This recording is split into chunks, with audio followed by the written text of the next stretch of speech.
Assalamualaikum warahmatullahi wabarakatuh. Alhamdulillahi rabbil alamin. Wassalatu wassalamu ala ashrafil anbiya'i wal mursalin Sayyidina Muhammadin wa ala alihi wa sahbihi ajma'in. Qala Allah subhanahu wa ta'ala fil Qur'anil azim, qalu subhanaka la ilma lana illa ma 'allamtana innaka antal alimul hakim. Wa thumma qala Rasulullah sallallahu alaihi wasallam bima rawal Bukhari wa Muslim, innamal a'malu binniyat wa innama likulli imri'in ma nawa. Shadaqallah wa shadaqa Rasulullah sallallahu alaihi wasallam. وقال البخاري رضي الله تعالى عنه حدثنا أحمد بن يونس وموسى بن إسماعيل قال حدثنا إبراهيم بن سعد قال حدثنا ابن شهاب عن سعيد بن المسيب عن أبي هريرة رضي الله تعالى عنه أنه قال أن رسول الله صلى الله عليه وسلم سئل أي العمل أفضل فقال إيمان بالله ورسوله. قيل ثم ماذا؟ قال الجهاد في سبيل الله. قيل ثم ماذا؟ قال حج مبرور. Ditanyakan Rasulullah SAW, manakah amal yang paling afdalnya? Maka Rasulullah menjawab, beriman kepada Allah dan Rasulnya. Ini yang pertama sekali. Di dalam riwayat-riwayat yang lain, Rasulullah SAW menjawab dengan berbagai macam jawaban. Maknanya tidak satu. Ada yang dengan jawaban birrul walidain. Ada yang menjawab dengan as-salatu fi awwali waqtiha dan sebagainya. Maka para ulama mengatakan ini memandang ketika orang itu bertanya kepada Rasulullah, maka Rasulullah yang pertama sekali ingin memberikan targhib kepada orang yang bertanya agar dia benar-benar menjaga daripada apa yang disebut oleh Rasulullah. Contohnya ketika ditanya Rasulullah SAW jawab birrul walidain, berbuat baik kepada orang tua. Dalam riwayat yang lain pula ditanya apa yang paling afdal atau apa yang paling hebatnya dalam amal, dan kata sholat pada awal waktunya. Kudanya Rasulullah ini menekankan kepada yang si penanya agar benar-benar menjaga sholat pada waktunya. Dan sebagai orang mengatakan kemungkinan besar Rasulullah SAW menilik dan melihat orang tersebut agak kurang daripada sesuatu hal, maka Rasulullah inginkan dia benar-benar menjaganya. Contoh seperti sholat pada awal waktunya, atau umpamanya menjaga dan berbakti kepada dua orang tua. Sementara di sini Rasulullah SAW ketika ditanya, maka sesuai dengan pertanyaan ini, ya, maka Rasulullah menjawab iman kepada Allah dan Rasulnya. Maknanya bagi seseorang setelah mengucapkan syahadah asyhadu an la ilaha illallah wa asyhadu anna Muhammadur Rasulullah, bukan hanya setakat cakap, bukan hanya setakat kita ungkapkan, tapi kita juga melaksanakan pelaksanaan. Maknanya kita yakin dengan Allah sebagai Tuhan, kita yakin Allah Subhanahu wa taala itu adalah mengutus Nabi Muhammad SAW, maka kita juga mesti yakin Al-Quran itu adalah firman-firman Allah dan mesti kita amalkan. Demikian juga sabda-sabda Nabi SAW mesti kita amalkan. Jadi sebab itulah para ulama mengatakan iman itu adalah perkataan, maknanya syahadah. Mesti orang mengucapkan asyhadu an la ilaha illallah wa asyhadu anna Muhammadur Rasulullah. Jika tidak disebutkan tidak masuk Islam, mesti diungkapkan. Iman mesti diungkapkan. Kemudian iman mesti dikuatkan di dalam hati, diiktikadkan di dalam hati. Bukan seperti orang-orang munafik yang mereka mengucapkan syahadah dengan mulut mereka, tapi dalam hati mereka, mereka sendiri tidak memutuskannya, bahkan mereka mengingkarkannya. Dan yang ketiga adalah mengamalkan iman itu, mengamalkan Islam itu. Bagi orang yang mengaku dan bersyahadat pada Allah dan Rasulnya, maka semestinya dia mengamalkan Al-Quran dan Sunnah Nabi SAW. Ya benar, para ulama mengatakan al-iman yazidu wa yanqus. Iman itu bertambah dan berkurang. Yazidu bit ta'at wa yanqusu bil ma'siyah. Bertambahnya dia dengan banyaknya aktiviti dakwah, aktiviti taat, aktiviti beribadah kepada Allah Subhanahu wa taala. Tuan-tuan, kita akan rasakan betapa iman kita makin bertambah ketika kita melaksanakan berbagai macam aktiviti ibadah, solatnya, qiyamnya, zikirnya, baca Qur'annya. Sebab apa? Karena kita dalam keadaan beribadah, maka iman kita akan bertambah. Tapi kalau sekiranya iman ini akan berkurang karena kita memperbanyak maksiat atau melaksanakan perintah-perintah Allah itu tidak dengan sebenar-benarnya, atau bahkan dia melanggar perintah Allah Subhanahu wa taala. Sebab orang seperti itu dikatakan orang-orang yang makin sedikit makin berkurang imannya. Bagaimana supaya kita boleh bertambah iman kita? Maka senantiasa kita melaksanakan ibadah kepada Allah Subhanahu wa taala. Nah, ketiga-tiga ini adalah bahagian yang terpenting daripada iman itu sendiri. Perkataan kita dengan syahadah, etikat kita dengan kuat bahwasanya Allah itu Tuhan dan Muhammad itu adalah utusan Tuhan, dan pelaksanaan yang kita ketahui. Ada orang kalau dia kata, oh saya ini Islam tapi tidak sholat. Ada orang kalau kata, oh saya ini Islam tapi dia senantiasa membuat berbagai macam kejahatan.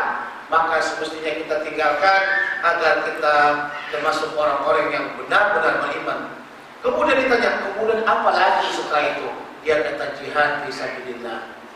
Rasulullah SAW menekankan kepada umat bahwa jihad ini merupakan jalan yang paling tertinggi untuk membesarkan Islam. Manakala Allah Subhanahu wa taala telah memfardukan jihad atau mensyariatkan jihad kepada Rasulullah SAW, maka jihad ini hukumnya sampai hari kiamat tetap ada. Ya, sampai hari kiamat tetap ada. Cuma permasalahannya kembali kepada umat, bagaimana jihad yang sebenarnya.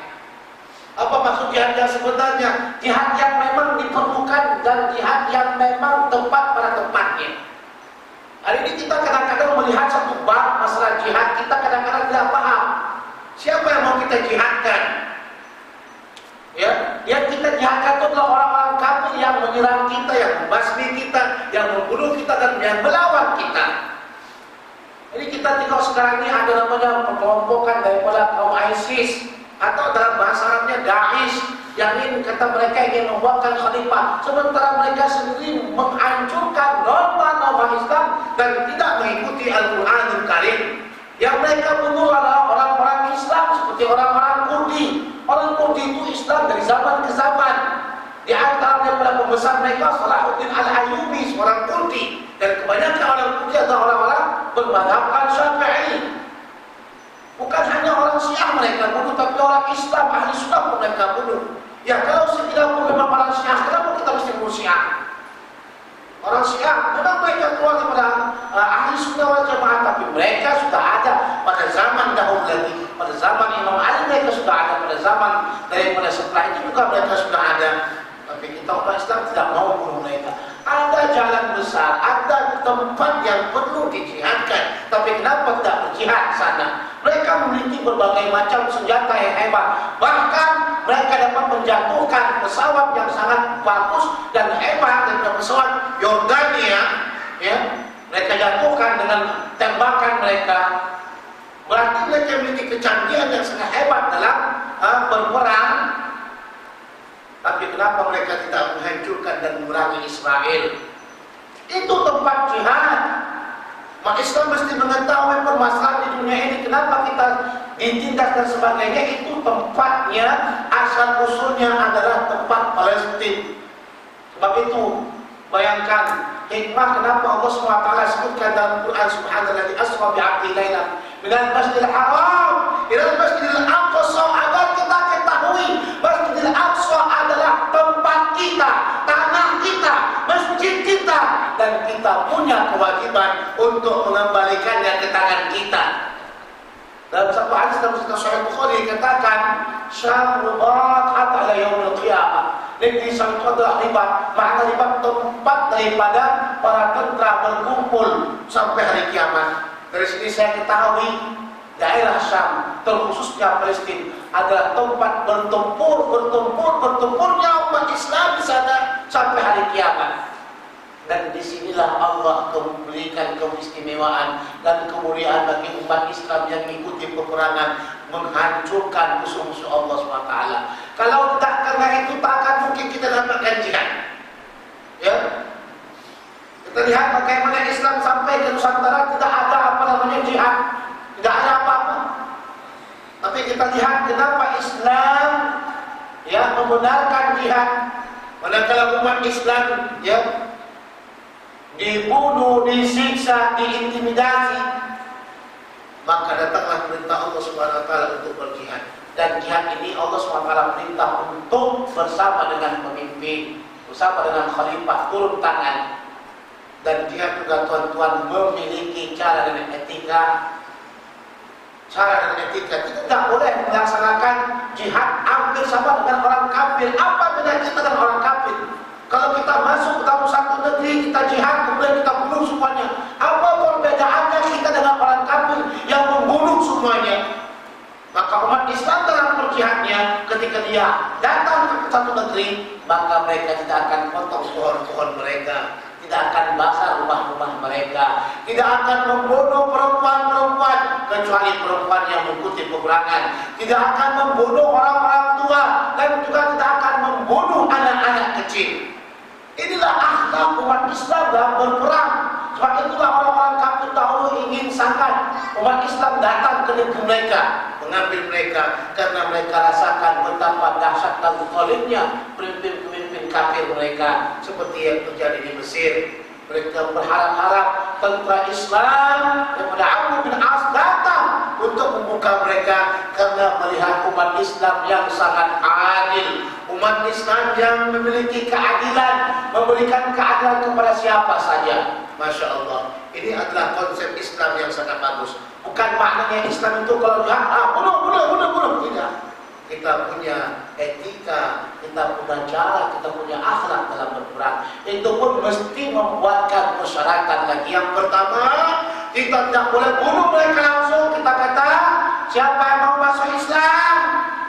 Orang-orang yang kalau mereka daerah itu masuk Islam, maka mereka aman.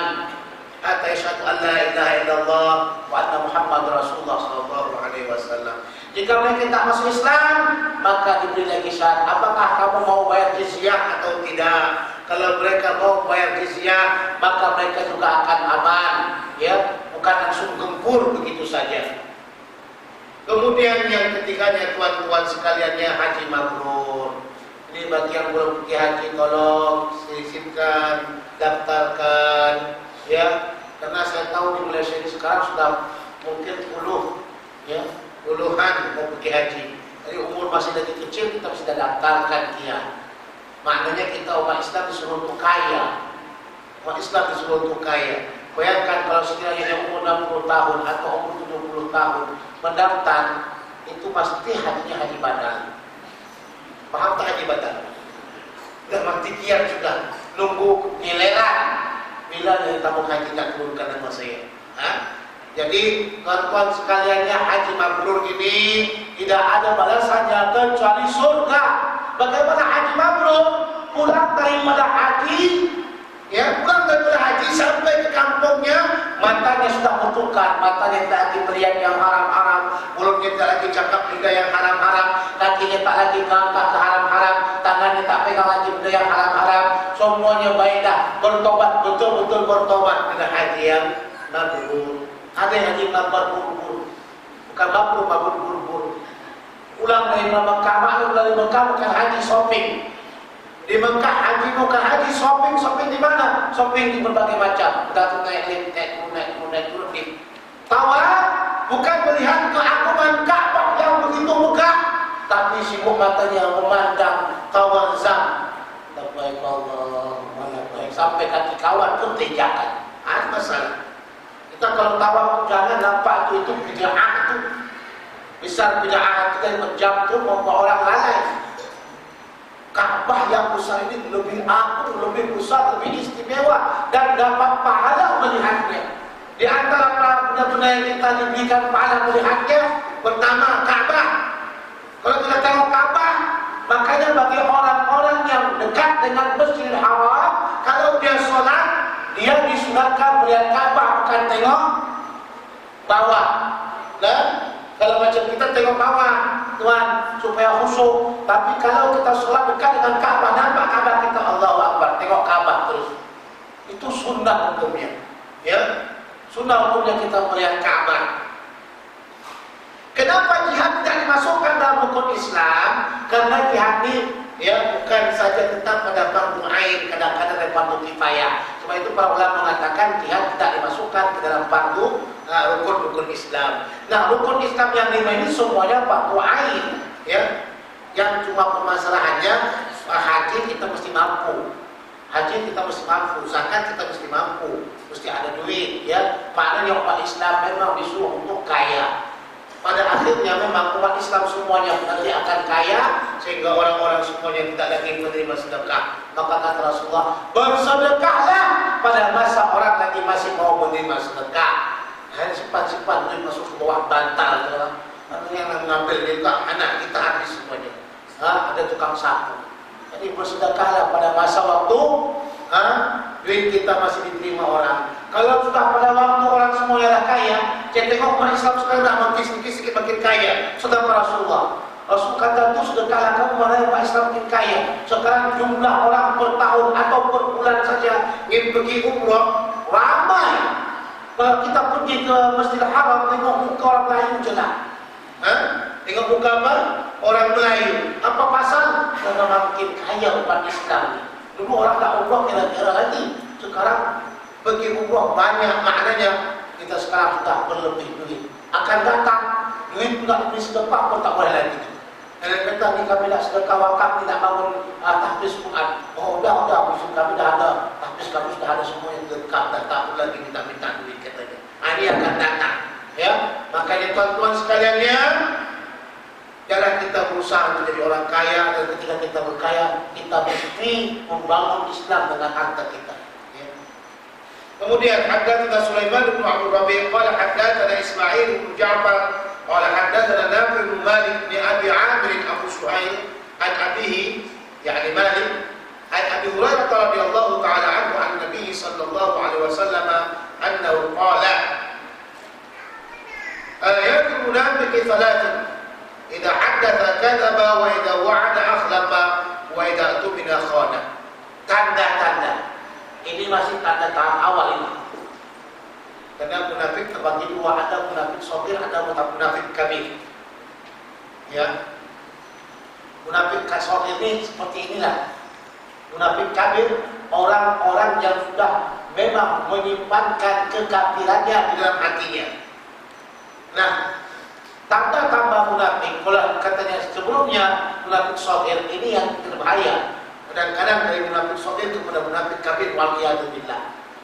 Para sahabat Nabi sallallahu alaihi wasallam, baik Abu Bakar, Umar, Uthman, Ali, mereka semuanya adalah orang-orang yang sangat takut dengan kemunafikan. Dan mereka bahkan senantiasa minta lindung kepada Allah Subhanahu wa taala daripada sifat kemunafikan. Padahal mereka adalah orang-orang yang memang Allah Subhanahu wa taala dan Rasulullah sallallahu alaihi wasallam kabarkan kepada mereka, mereka ini adalah ahli surga. Kita ni adakah yang mengabarkan kita di surga? Ada tak? Ada tak? Cuma kita di surga tahu? Atau mimpi kalau kata di surga, Masya Allah. Ada tak? Tidak ada pun.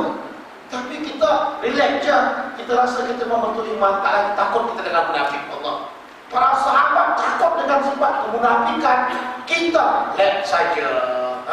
Dia kata kecek lantai letulah. Ini masalah.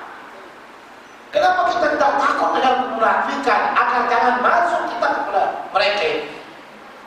Maka untuk menjauh sifat munafik, kita mesti tahu permulaan pertama sekali bagaimana sifat-sifat munafik yang para sahabat sangat takut sekali. Umar yang begitu hebatnya takut kemunafikan.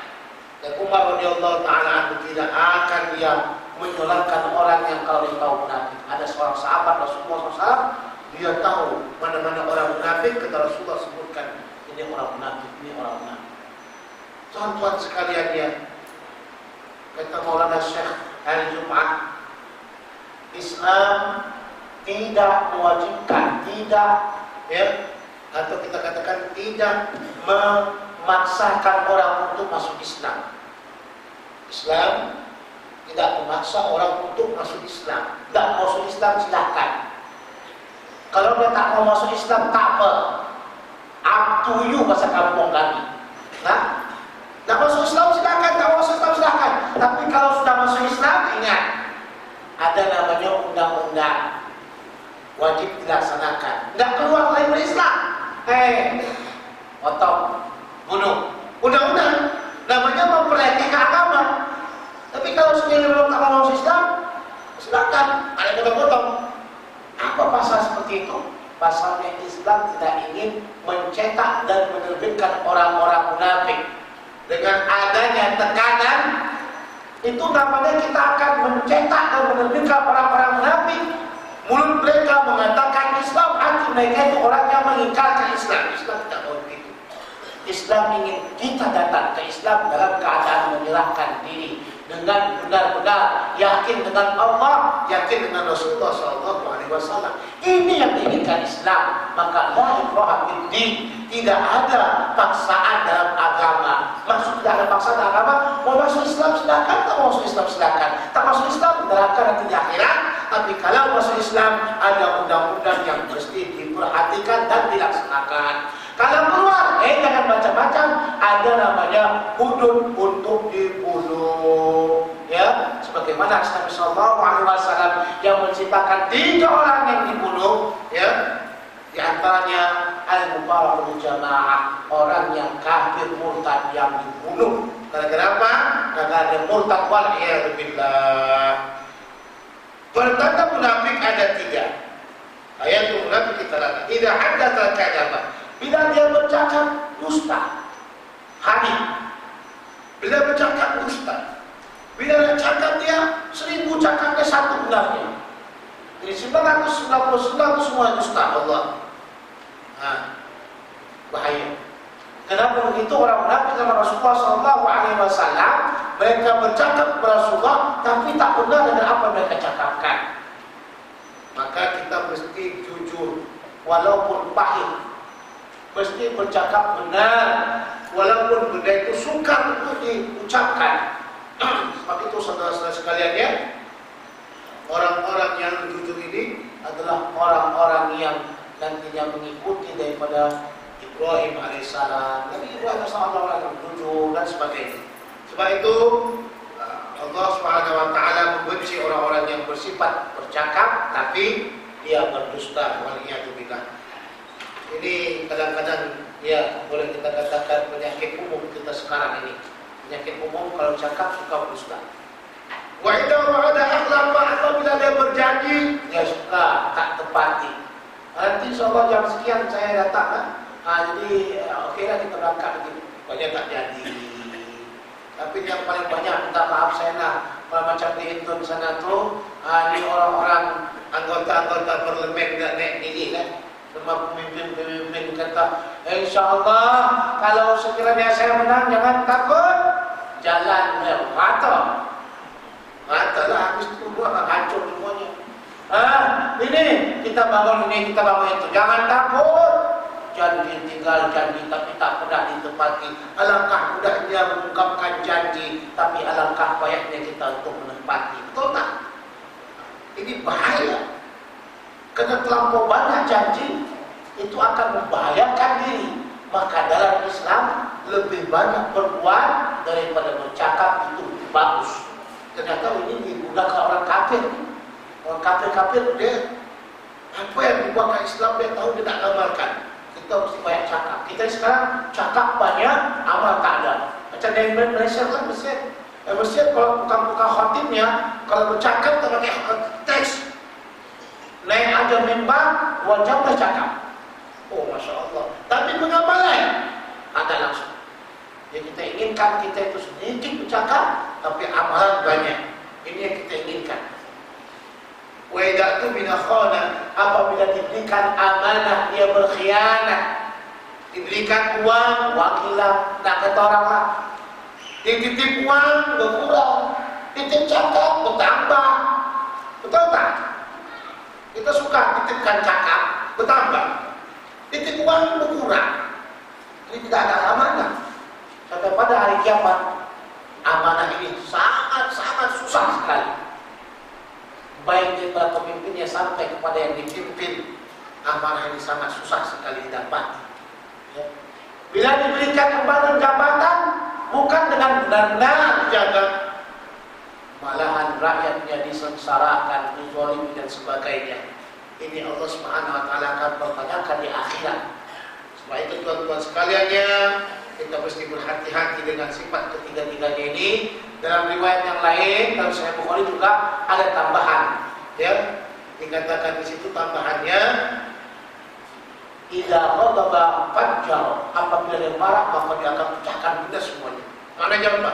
Di antara sifat orang munafik kalau dia marah, dia akan keluarkan semua benda yang bersangkut paut dengan yang dimarahkannya. Contoh, di sekolah dia benci marah dia, maka dia akan keluarkan segala keaiban, kekurangan sekolah tersebut. Ini adalah sifat munafik. Tapi orang muslim kalau dia marah, dia relax aja. Marah gitu aja lah. Dah marah. 1 jam dia marah dan dah. Ini ada penyakitnya kalau marahnya sampai 10 jam. Ambil wudhu pun tak mati-mati juga marahnya. Ini bahaya.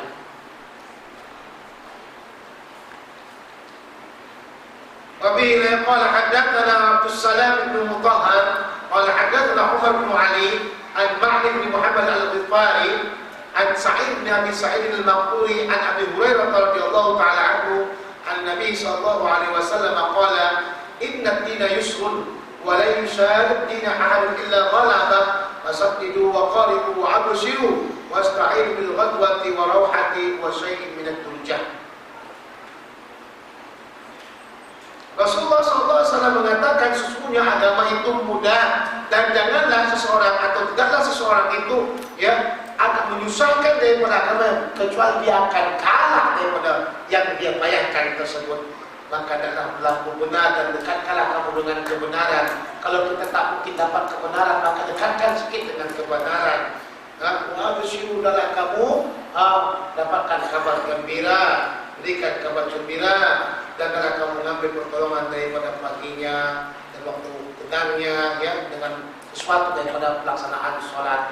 Jadi kalau sekiranya kita ingin menjadi orang yang memang bukan legalisme, bukan orang yang menyusahkan diri, maka kita mesti tahu Islam itu adalah agama yang tidak boleh kita katakan memberatkan kita sendiri. Ya, kita tidak boleh menjadikan diri kita itu dalam Islam, membebankan kita itu dalam Islam dalam berbagai macam permasalahan, beban yang sangat berat. Contoh umpamanya, ada seorang jadi imam, dia baca surah Al-Baqarah, panjang itu, lebih dulu uzur. Yang di belakang bagaimana? Yang tua-tua, yang muda bolehlah itu lantai dah tingkap tu. Yang tua-tua dia cari dinding dah, cari dinding. Yang gemuk-gemuk kata, Tuhan kita dibaca surah Al-Baqarah. Ada orang tanya sama dia, ayat yang pada surah Al-Baqarah yang kedua ayat itu apa? Surah Al-Baqarah yang kedua itu panjang, tak panjang sangat, Masya Allah. Memberatkan orang. Islam tidak ingin memberatkan orang. Baca, panjang sangat baca tadi itu. Apa baca? Al-Baqarah. Al-Baqarah. Apa arti Baqarah baca? Sapi, bataslah sapi. Besar baca sapi. Baqarah panjang. Ini besok kita baca apa lagi? Surah Al-Fil. Aku berarti Al-Fil itu sih. Surah Al-Fil gajah, namun besar lagi bersapi. Jadi kita ini orang yang menyusahkan orang. Seorang imam kalau dia jadi imam tidak boleh menyusahkan orang lain. Kalau dia menyusahkan orang lain akan mengalahkan orang lain juga. Besok-besok Pak Cito saya imam lagi. Kenapa? Padang sangat. Kalau program nanti sampai begitu dia kata, tolong harus dibacakan ayat seperti keempat lagi lah. Ini kadang-kadang karena kita tidak ikhlasan baca ayat panjang-panjang, Masya Allah, Al-Baqarah, Ali Imran. Tapi kalau sekiranya dia di rumah, dia baca apa? Inna a'tainakal kautsar. Enggak. Ini jadi masalah seperti itu. Demikian juga dalam ibadah. Dalam ibadah kita tak boleh menekan terlampau menekan. Mata punya hak, mulut punya hak, tangan punya hak, kaki punya hak. Jadi kita mesti beribadah sesuai dengan kemampuan kita, jangan dipaksa-paksa. Ya, mau sholat malam silakan sholat malam, tapi jangan lupa tidur. Tapi setiap malam dia tidur sholat malam dia tahajud. Ternyata sholat subuh dia ketinggalan. Maka dalam Islam, kalau kita beribadah pertengahan, khairum awsatuha, pertengahannya. Benda-benda pertengahan yang paling bagusnya, jangan terlampau menekan diri. Sebagaimana Abdullah bin Umar kan Rasulullah larang dia untuk menekan diri. Ketika dia sudah hampir tua, dia sholat duduk. Apa pasal duduk? Dia kata, bila aku tak dengar kata Rasulullah. Rasulullah kata, kalau tak sholat malam pun tidurlah, tak puasa pun berbukalah. Maknanya hari ini puasa, besok berbuka. Tapi setiap hari kita tak berpuasa, itu akan melemahkan tubuh kita. Puasa bagus, tapi kalau setiap hari puasa kurang bagus. Minta maaf ya. Kenapa melemahkan tubuh kita? Macam kita gula bagus untuk tubuh. Tapi kalau kebanyakan makan gula, jadi apa? Kencing gula. Bukan kencing manis, kencing gula. Garam bagus, tapi kalau kebanyakan garam, jadi apa?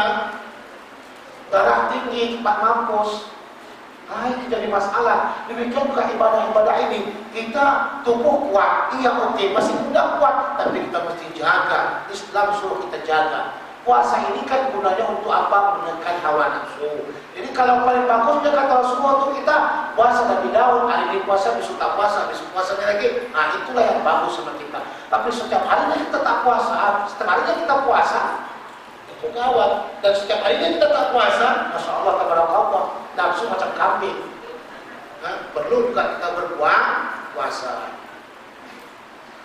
Apabila qala hadatsana Maki bin Ibrahim qala akhbarana Hanzlah bin Abi Sufyan an Salim qala sami'tu Abu Hurairah an Nabi sallallahu alaihi wasallam qala bersabda Rasulullah yuqbadu al-ilmu wa yadhharu al-jahl wal fitan wa yakthuru al-haraj qila ya Rasulullah wa ma al-haraj qala hakadha harrafa ka'annahu yurid al-qatl.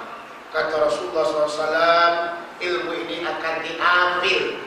Bagaimana ilmu akan diambil?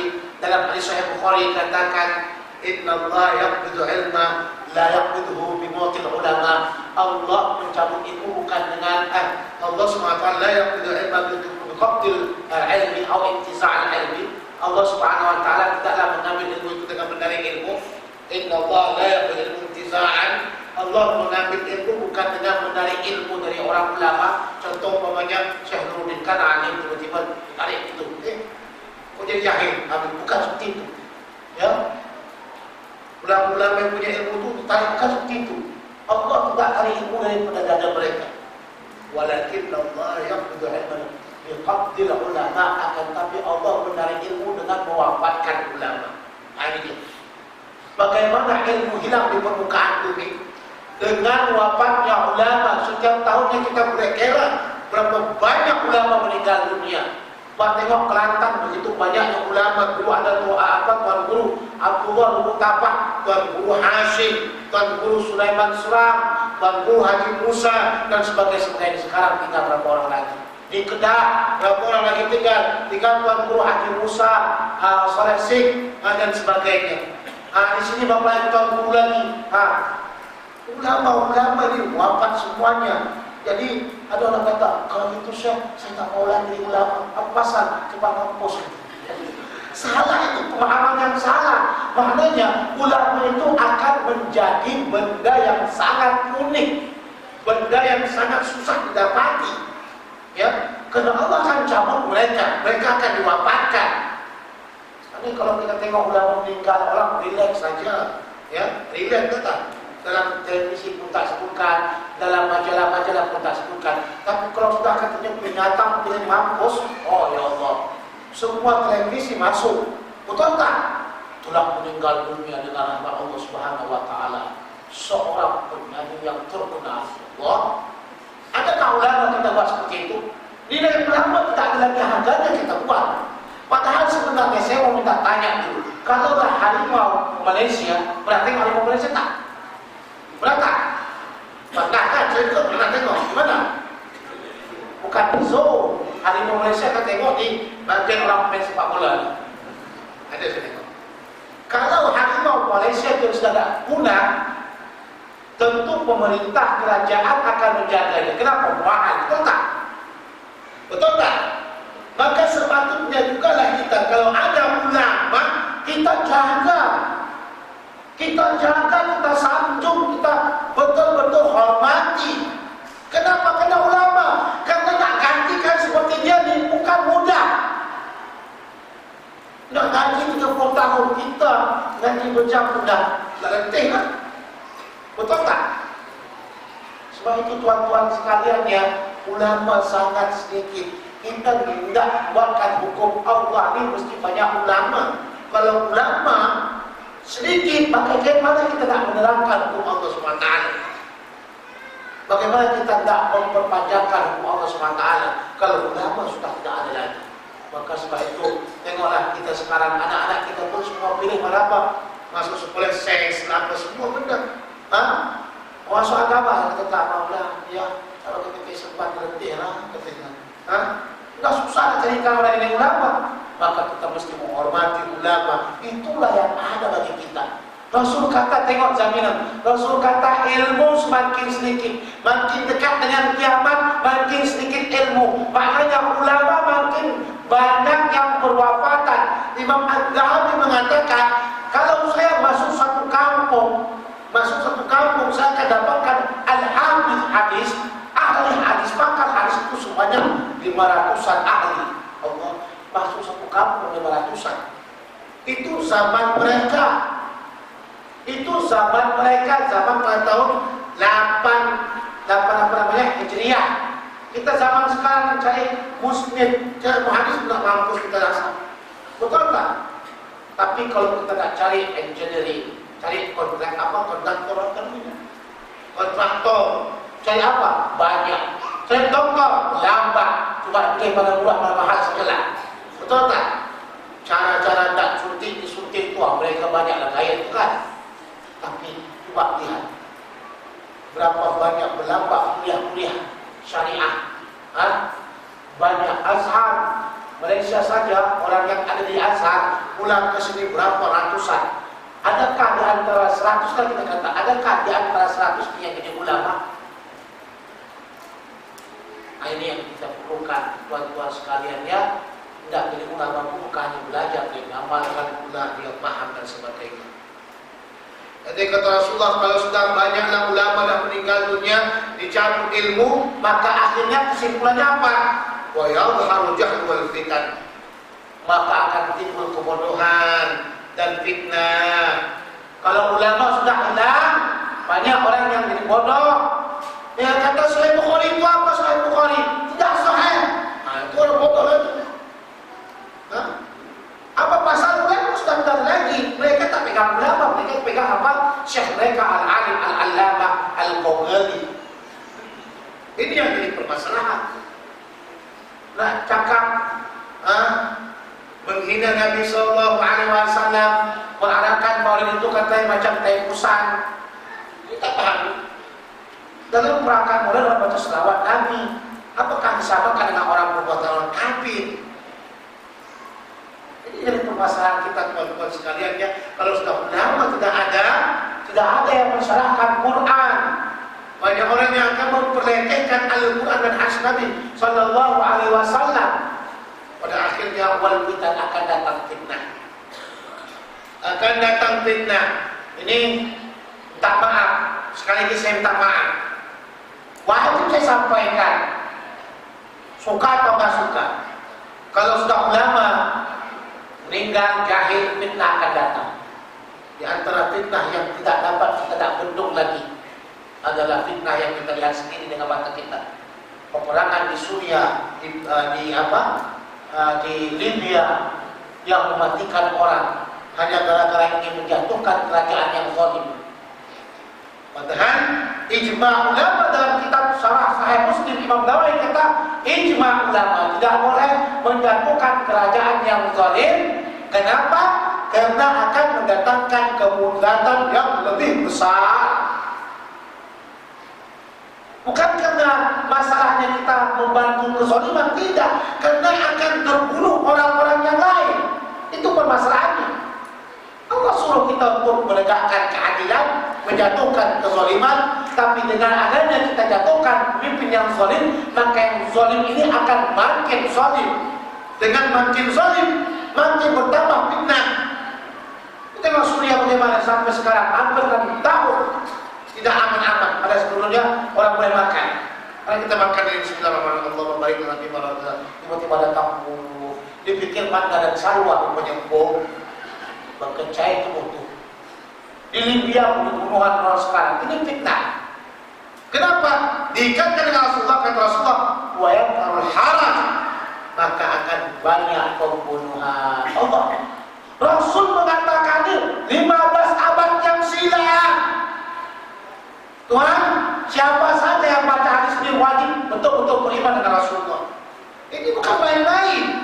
Ini sudah ada 15 abad yang silam. Rasulullah katakan pada hari kiamat, dekat-dekat dengan hari kiamat, banyak pembunuhan.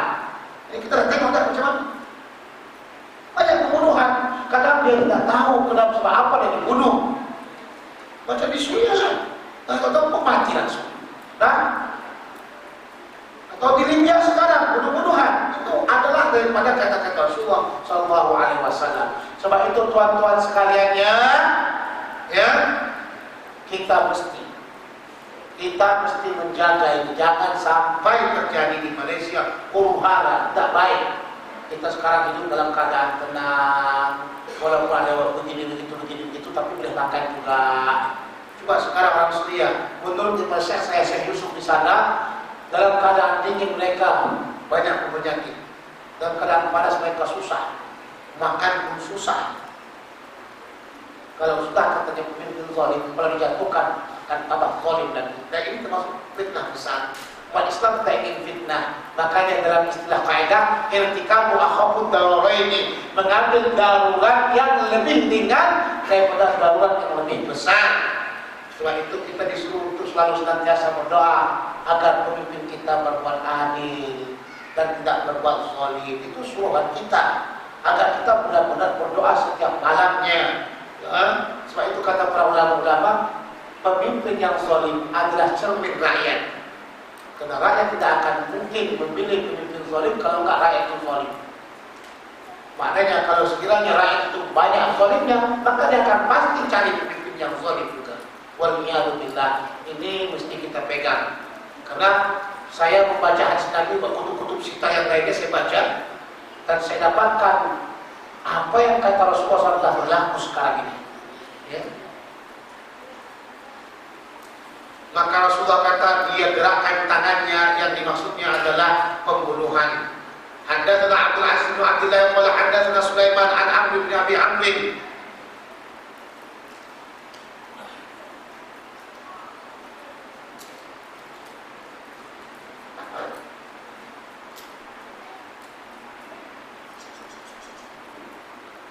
Masih ada waktu lagi. Oke. Ini kita minta maaf karena 40 hadis kita nak kencang-kencang juga nih. Cuma 3 jam nih. Kalau saya nak terangkan panjang-panjang tuan-tuan, ini 3 hari. 3 hari 3 jam pun kita punya maaf kata punggung ni dah. Ini kena ke belakang tengok dinding mana mereka selalu dari dinding kan ya. An Abi Hurairah radhiyallahu ta'ala anhu qala qila ya Rasulullah man as'abun nasi bi syafa'atika yaumil qiyamah qala Rasulullah sallallahu alaihi wasallam laqad kuntu ya Abu Hurairah alla yas'aluni an hadzal hadits ahad awwal min kalimah ra'aytu min hirsika ala haditsin as'abun nasi bi syafa'ati yaumil qiyamah man qala la ilaha illallah khalisan min qalbihi aw nafsihi. Rasulullah ditanya oleh Abu Hurairah, ya Rasulullah, siapakah orang yang paling berbahagianya dengan syafaat kepada hari kiamat, ya Allah? Kata kalau sudah berbahagia dengan syafaat kepada hari kiamat, berarti orang masuk surga. Dengan begitu, orangnya adalah orang yang termasuk memperbanyakkan selawat Nabi SAW. Rasulullah menjawab, sesungguhnya aku menyangka wahai Abu Hurairah, tidak ada orang yang pertama kali bertanya tentang hadis ini kecuali kamu. Karena melihat kamu itu sangat bagus dengan hadis, maknanya memiliki kerajinan untuk bertanya. Kan? Kita umat sekarang ini malas bertanya. Saya kalau buat pengajian bertanya, paham tak? Ada yang bertanya? Semua tengok muka memang paham. Semua tengok muka memang paham. Tapi bila di belakang, paham langsung. Dan jadi masalah. Tapi kita mesti bertanya, ya, jangan salah dalam menyampaikan nanti. Maka Rasulullah mengatakan, orang yang paling senang dengan syafaatku pada hari kiamat adalah orang yang mengatakan La ilaha illallah, benar-benar murni dan ikhlas dari hatinya dan dirinya Allah. Karena kata kita disuruh untuk berzikir la ilaha illallah. Orang munafik tidak akan banyak berzikir. Maka kita perbanyak berzikir agar kita jangan jadi orang munafik. Zikir la ilaha illallah. Bisa kata tak zikir la ilaha illallah? Kan? Pagi-pagi. Kalau di Jakarta saya lihat setiap subuh itu selesai subhanallah, subhanallah, alhamdulillah, la ilaha illallah. Itu mereka zikir la ilaha illallah 100 kali agar terbiasa. Yang ini tadi untuk mengamalkan sini benar-benar ikhlas dari hatinya agar kita termasuk orang-orang yang benar-benar senang dengan syafaat Rasulullah SAW. Maka dalam waktu yang seperti ini saya memberikan keinginan kepada tuan-tuan untuk mengamalkan zikir la ilaha illallah pagi petang. Istighfar 100 kali, selawat 100 kali dengan ucapan Allahumma shalli ala Muhammad an-nabiyil ummi wa ala alihi wasallam. Itu saja. Ya, kemudian la ilaha illallah 100 kali pagi petang buat seperti itu. Agar kita termasuk orang-orang yang berzikir kepada Allah Subhanahu wa taala. Dan Rasulullah mengatakan pertama, kenapa mesti istighfar? Rasulullah mengatakan wallahi inni la astaghfirullah taala fi kulli yawmin 70 marrah. Dalam riwayat lain 100 marrah. Saya demi Allah setiap harinya beristighfar kepada Allah 100 kali, dalam riwayat 70 kali. Ini Rasulullah yang telah diampunkan. Macam mana kita ni yang memang tak diampunkan lagi? Sepatutnya kita 1000 dah. Tapi minta maaf lah, kadang-kadang karena tugas kita, kerja kita terlupa istighfar, maka sebab itu kita gandakan istighfar 100 kali. Selawat kata Rasulullah, man shalla alaihi salatan sallallahu alaihi biha 10 marrah. Siapa yang berselawat 1 kali saja untukku, maka Allah akan berselawat dengan selawatnya itu 10 kali, yaitu rahmat Allah Subhanahu wa taala. Dan tuan-tuan sekalian, tambahkan dengan la ilaha illallah yang dikatakan di sini, khalisan min qalbi wa nafsihi, agar kita menjadi orang-orang yang benar-benar nantinya senang dengan syafaat Rasulullah sallallahu alaihi wasallam. Di rumah pun kita boleh juga, tapi kita nak zikir jangan pelan-pelan sini. Kalau kita buat zikir ni pelan-pelan begini dia. La ilaha illallah.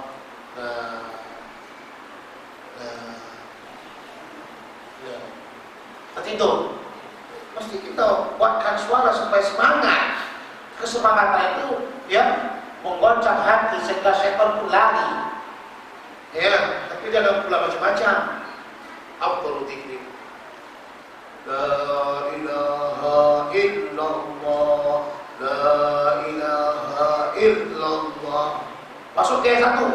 La ilaha illallah. La. Yang 2. La ilaha illallah. Yang 3. La. Itu tak benar lagi. Banyak saya tengok begitu orang pernah masuk yang 3, Masya Allah. Oh, apa dapat? Dalam apa? Zikir itu ya mesti bacaannya bagus, takbirnya bagus. La ilaha illallah. Kalau mau pegang la ilaha illallah. Maka di kampung saya orang susah kalau saya di sini. Kalau saya tidak ada, mereka buat yang 3. Tapi kalau saya di sana, dia tidak berani. Ada syekh di sini, jangan buat sedikit. Takut nak marah. Masa takut sama saya? Kita ingin dapat zikir itu, dapat pahala. Apakan? Betul-betul kan zikir kepada Allah SWT. Apa enggak marah Tuhan kalau kita buat na'in? Cuma ada maaf Tuhan panggil dolar. Bagaimana? Dolar aja. Bukan nama dolar, nama Abdullah. Kan betul itu.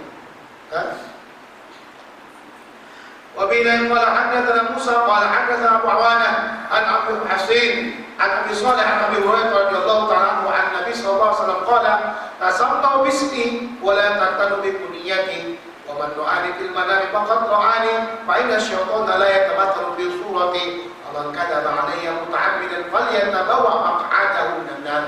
Hendaklah kamu buat nama penerima anak-anak, nama siapa saja dengan nama namanya. Buat nama anak kita Muhammad, Ahmad, Mahmud, itu nama-nama Nabi Rasulullah SAW. Ya, buat bangga kita. Orang kafir paling suka nama Muhammad. Saya pernah dengarkan cerita ketika waktu terjadinya ya penghancuran atau penabrakan gedung WTC. Setiap nama Muhammad dibuat garis bawah, tidak boleh masuk Muhammad. Masya Allah, bangga kita Muhammad. Mereka takut dengan Muhammad. Maka sepatutnya kita punya nama Muhammad, semua banyak Muhammad. Aku yakin dari sini Muhammad banyak sangat. Tapi satu salah. Nama bagus-bagus Muhammad, tapi kalau pakai Mat. Tapi salah nih. Lihat orang lain coba gitu. Waktu saya di Kelantan, saya kritik. Kayak kritik dengan tuan-tuan guru yang ada di sana. Majelis saya kata, jangan sekali-kali kita panggil orang-orang ini potong-potong nama. Ulama besarkan. Ini nama Ibrahim panggil Him. Tuan guru Hem, Ismail panggil Ta'en. Semua itu.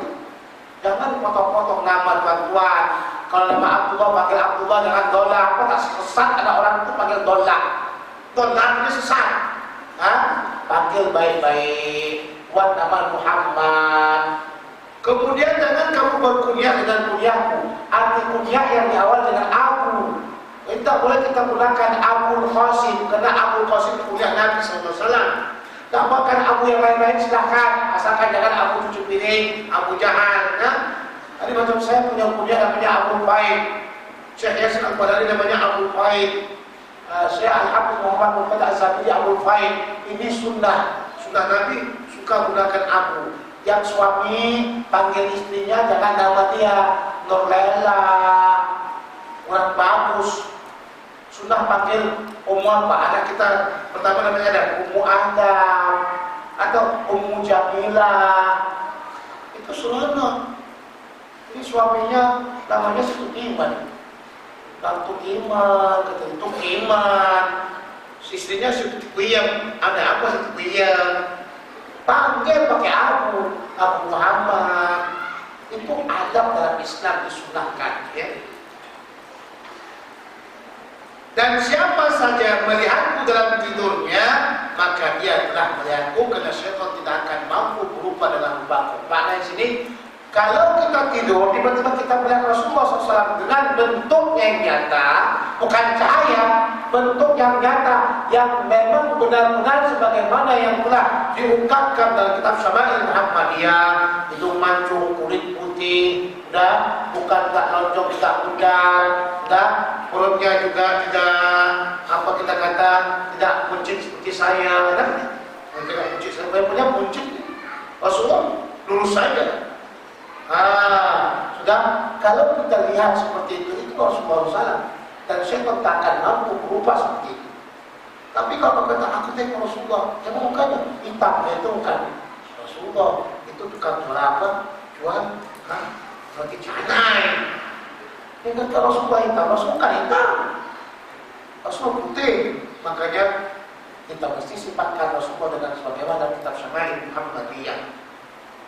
Dan siapa saja yang berdusta atasku dengan sengaja, maka jangan persiapkan tempatnya nanti di neraka. Kita tidak boleh kata kadang-kadang Rasulullah bersabda.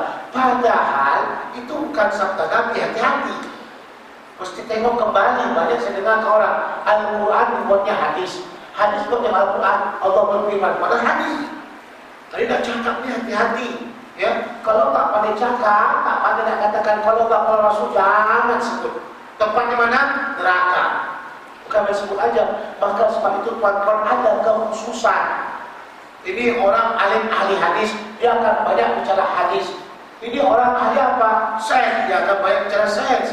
Ini orang teknokrat dan sebagainya, dia akan bicara benda-benda itu saja. Tukang jualan lontong cakap lontong je lah, jangan cakap laksa. Tukang sate, masak sate cakap sate sajalah, jangan dia cakap apa? Rendang. Makanan dengar cerita makanan langsung lapar. وبه قال حدثنا عبد الله بن يوسف قال أخبرنا مالك عن سمي مولى أبي بكر عن أبي صالح عن أبي هريرة رضي الله تعالى عنه قال لو يعلم الناس ما في النداء والصف الأول ثم لم يجدوا إلا أن يستحموا عليه لاستحموا ولو يعلمون ما في التهجير لاستبقوا إليه ولو يعلمون ما في عتمة والصبح لأتوهما ولو حقوا. Andaikan manusia semuanya tahu tentang keistimewaan adzan dan sholat pertama dan tidak dapat mereka kecuali dengan berundi, niscaya mereka akan berundi. Maknanya bagaimana? Begitu besarnya ya pahala dan keistimewaan sholat pertama karena malaikat berselawat kepada orang yang berada pada sholat yang pertama. Dan sholat yang pertama di tempat yang paling afdol adalah di belakang imam.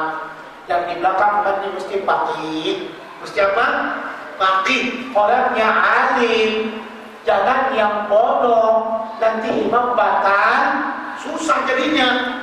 Tiba-tiba imam lagi rukuk, tiba-tiba keluar angin sepoi-sepoi basah. Dia pun tak tahu. Dia tengok aja. Apa pasal itu? Kemana itu? Ini orang bodoh. Kalau orang tak kata Tuhan, dia ganti langsung, tak mesti ke depan. Langsung kata Allahu Akbar.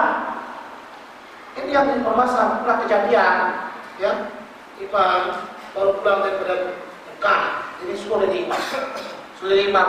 Biasa orang kampung kita kalau sekiranya baru pulang Mekah sudah dari imam, ya. Kalau kampung sini tak tahu saya.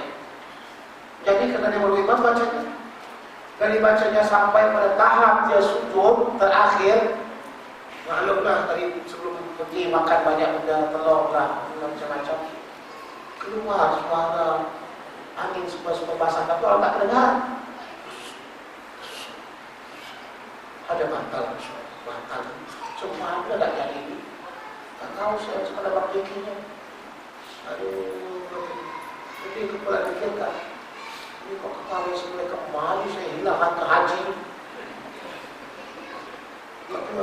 Dia kata, ya Allah, Masya Allah, Allah kasih ilham saya.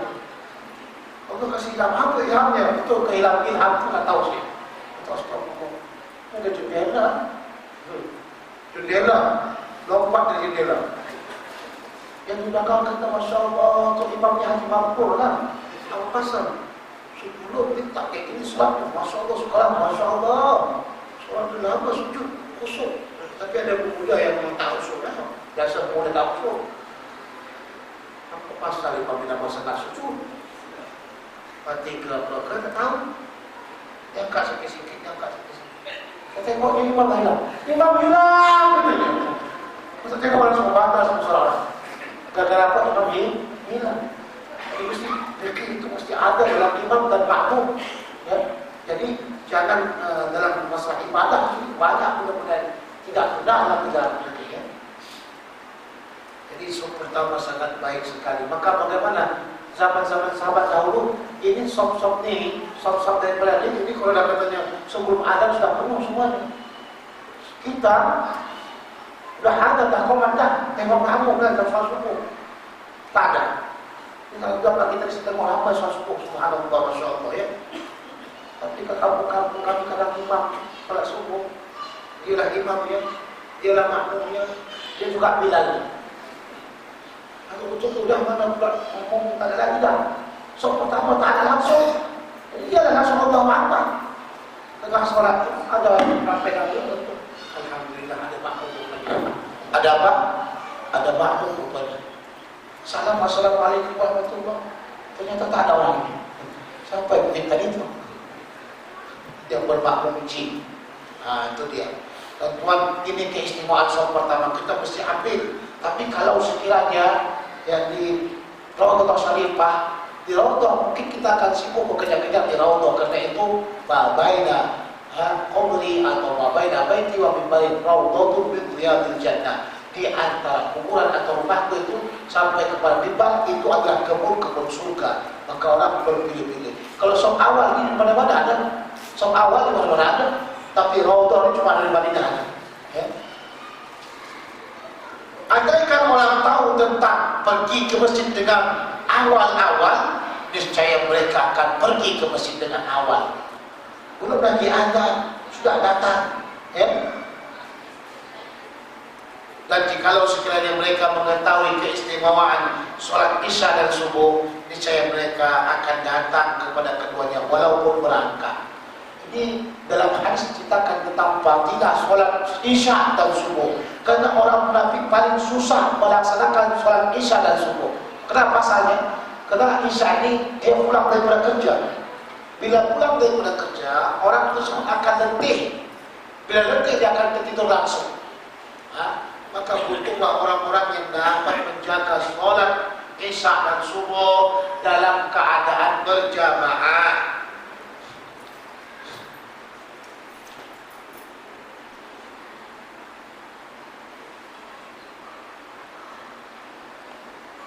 Sudah, sini 10.30 kan?